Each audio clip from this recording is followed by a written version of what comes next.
Hoje nós estamos aqui para falar um pouquinho sobre racismo estrutural, sobre o texto também das narrativas quilombolas e também o se tornar-se selvagem. São 3 textos da bibliografia do concurso de PEB 2 e que a gente vai dar uma olhadinha para entender um pouquinho essa relação entre a cultura tanto negra quanto quilombola e a, a inserção dessa cultura aí na nossa sociedade, tá? Primeiramente a gente vai entrar em racismo estrutural. Então, racismo estrutural é um elemento que integra a organização econômica e política da sociedade. Ele está em todo lugar, tá? Nós podemos não percebê-lo porque nós estamos muito acostumados com aquilo. É que nem como quando nos acostumamos com a luz. Você se acostuma com a luz, ela não te agride, né? Agora, se você estiver num ambiente que haja um contraste com essa luz, daí você consegue ver com mais clareza as coisas. Então, o racismo fica isso escondido da gente, tá? Porque a gente vê em todo lugar e acaba normalizando.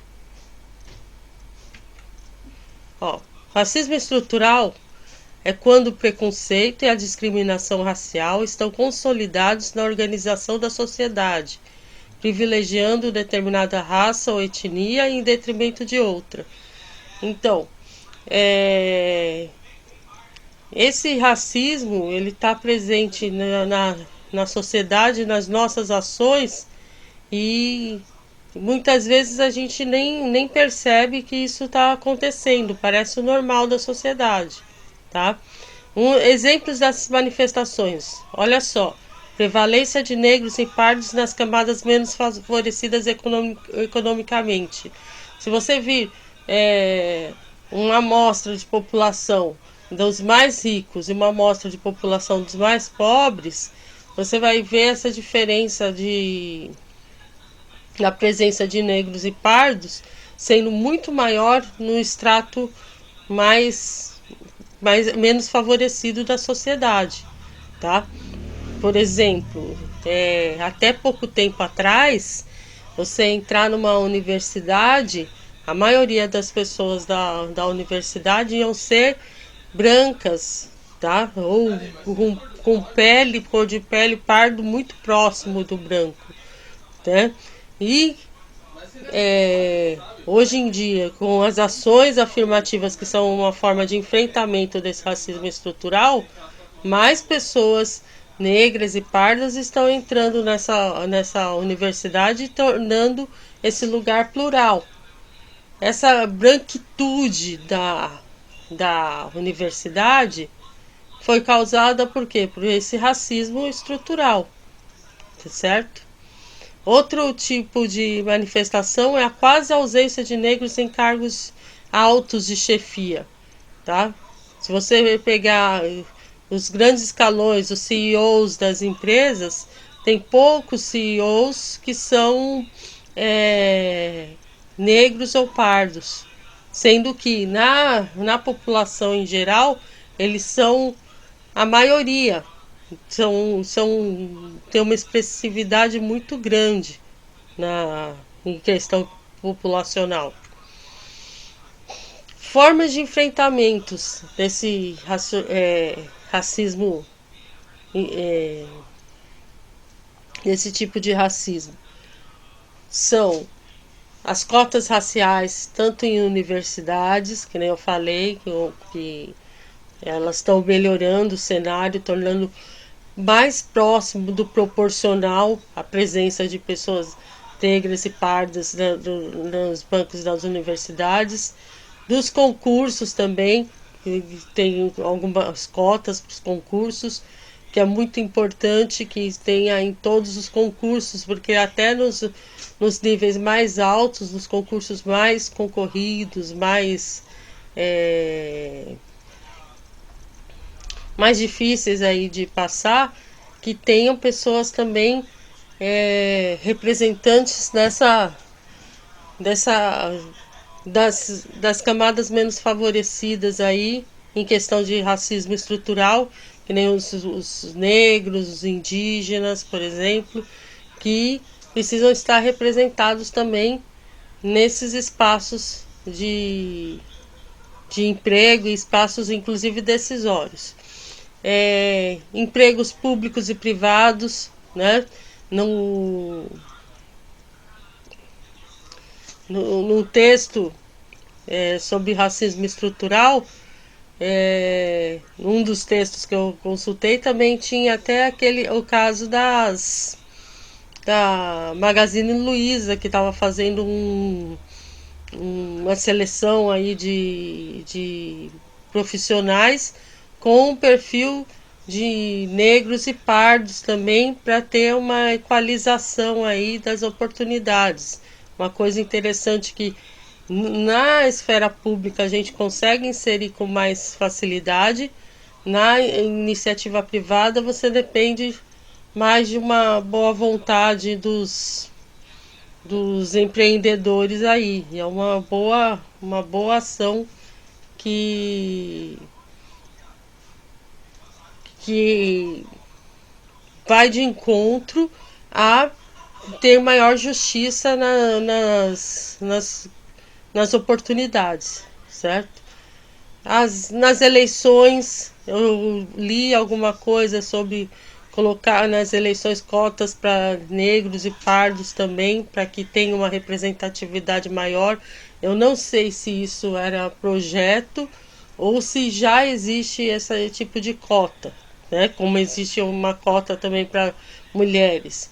Mas é bem interessante ter esses espaços. Por que eles são importantes? Porque os negros, pardos e os indígenas têm que ocupar todas as instâncias, em todos os níveis aí de complexidade do emprego na nossa sociedade, para que nós mude essa forma da sociedade de ver que eles são pessoas com menos capacidade do que a capacidade dos brancos, uma coisa que não se sustenta, né? Que na verdade é só reforçado por causa da falta de oportunidade para essas pessoas.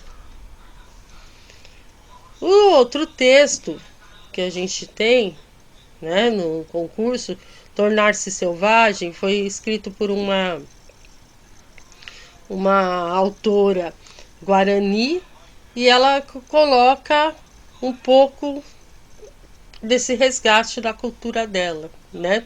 Como esse resgate, primeiro colocando que o homem branco, o homem não indígena, conhece pouco da cultura indígena e às vezes tem preconceito contra algumas coisas que a cultura indígena tem, e algumas coisas que podem parecer absurdas quando você contrasta com a cultura branca. Só que acontece que existem coisas que os brancos fazem, como o desrespeito à natureza, que é bem sistemático. Esse desrespeito sistemático com vários campos da natureza, com os animais, com as plantas, também chocam os indígenas, né? Daí ela coloca uma coisa histórica que foi acontecendo. Os indígenas vivem geograficamente juntos nas suas comunidades, mas têm ligação também com a nossa sociedade em si. E com essa ligação com a nossa sociedade, na questão da alimentação, os indígenas deixaram de produzir. Deixa eu pôr aqui em tela cheia, eu nem esqueci de pôr em tela cheia. Ai, calma aí. Tive um erro aqui, gente. Só um minutinho. Vamos lá. E agora sim. Então, com o contato com a cultura não indígena, os indígenas começaram a pegar algumas vantagens da cultura não indígena, como por exemplo, você poder comprar no mercado diversos produtos alimentícios ali sem você estar plantando esses alimentos. Com isso, com essa praticidade de você estar comprando coisas aí no mercado, os indígenas foram deixando um pouco de lado a cultura da agricultura, é, agricultura tradicional que eles faziam. Então a autora até coloca assim que ela conheceu o milho como o milho que os as pessoas brancas, esqueci o nome, acho que é Juruá, de Juruás, ou que ela consumiu o milho, que é esse milho que a gente compra no mercado. Só que acontece que o milho tradicional da cultura dela é aquele milho colorido. Não sei se vocês já viram assim na internet aqueles milhos com grãos coloridos de outras cores que não esse amarelo do milho que a gente está acostumado. E ela nem conhecia esse outro milho. Então ela viu nisso uma ruptura com a cultura dela. Então ela foi atrás e começou a fazer um projeto, né, um projeto de recuperação dessa agricultura tradicional, trazendo, procurando sementes aí crioulas, sementes de plantas selvagens, aquelas sementes mais selvagens dos alimentos que eles produziam, e começaram a produzir, a plantar e produzir esse alimento de volta na aldeia, tá? Porque era uma coisa que estava sendo abandonada. E com esse resgate, né, resgate da alimentação, foram resgatados outros pontos aí da cultura também desses indígenas. Então isso apresenta-se nesse texto Tornar-se Selvagem. E ele fala também no texto que quem deveria tornar-se selvagem somos nós, os não indígenas, que temos uma cultura tão predatória em relação à natureza. Tá? Então, tornar-se selvagem seria ter essa pacificação em relação à natureza e nos tornarmos parte desse ecossistema, desse fluxo da vida. E vamos continuar. O outro texto, né, que também foi apresentado, que é um livro, Narrativas Quilombolas, né? Vamos falar um pouquinho dele, mas antes eu vou passar aqui uma definição da Unesco que é importante para o nosso tema. Ó, no dia 29 de setembro de 2003, a Unesco adotou uma convenção para salvaguarda, do patrimônio cultural imaterial. O que é esse patrimônio cultural imaterial? Ó, compreende as tradições e as expressões orais, as artes, as práticas sociais e rituais, os conhecimentos e práticas concernentes à natureza e ao universo, aos saberes e fazeres ligados ao artesanato tradicional, e o principal meio de transmissão desse patrimônio imaterial é a oralidade. Esse termo oralidade é muito convergente com o que foi feito nessas narrativas quilombolas, que foi o que? Buscar pessoas entre os mais velhos aí dos quilombos que trouxessem essas histórias, esses relatos aí orais da história da comunidade quilombola. Então, eles trazem marcas textuais da fala mesmo, que é o oral, e trazem junto uma forma de ver e pensar a própria cultura quilombola. Então aí, a obra Narrativas Quilombolas aborda, a história das comunidades quilombolas, certo?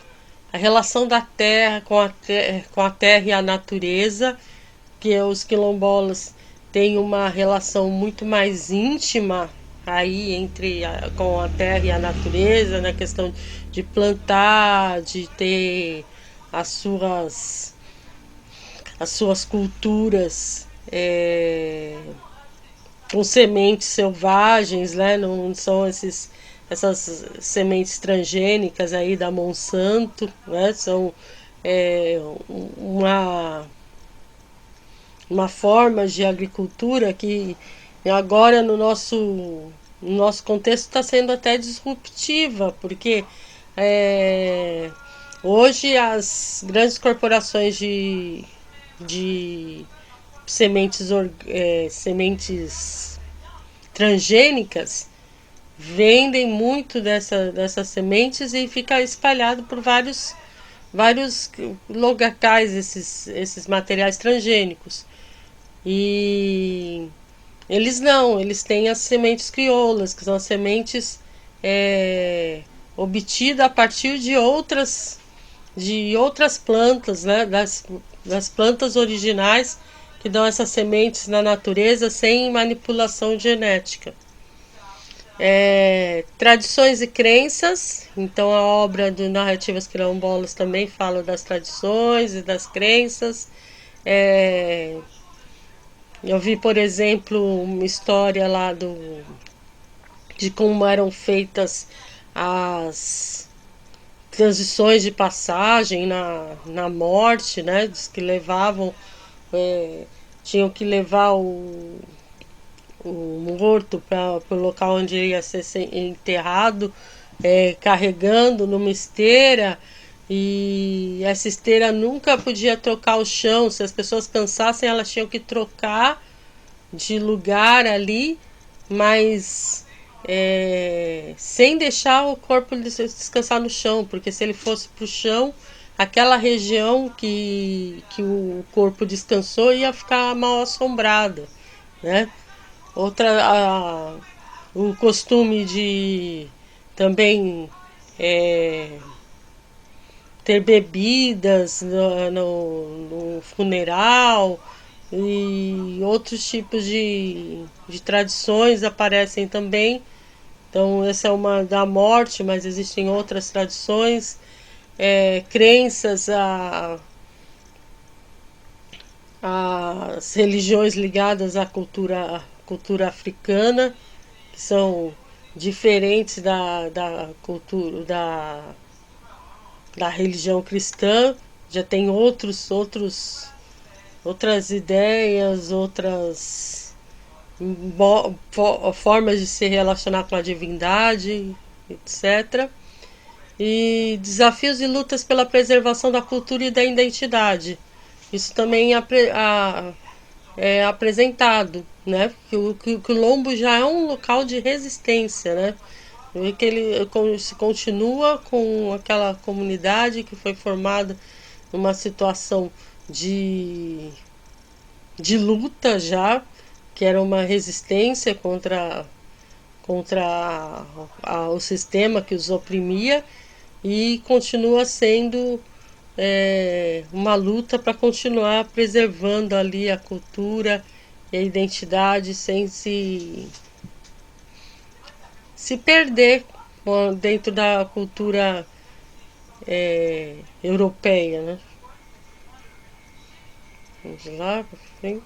Então, basicamente, aqui acabamos. É isso que eu tinha para trazer para vocês. Esses textos, a grande importância deles é mostrar a importância dessas culturas, do respeito a essas culturas, de se conhecer conhecer a cultura indígena, a cultura quilombola e também respeitar e trazer essas narrativas também dessas comunidades para dentro da educação. Nós tivemos um vídeo anterior que a gente fez falando lá das narrativas digitais. Então aquele link das narrativas digitais que são usados no geral, podem ser usadas também essas narrativas dentro dessas comunidades aqui, para quem for trabalhar com essas comunidades, para que elas sejam respeitadas na sua cultura e que também para que sua cultura seja conhecida pelos as outras pessoas que estudam aí nas nossas escolas. Então, agradeço por terem chegado até aqui nesse vídeo. Peço com muita ênfase que vocês curtam esse vídeo aqui, que ajuda aqui o nosso canal. Se inscrevam no canal e compartilhem com seus colegas. Um abraço para vocês, até a próxima.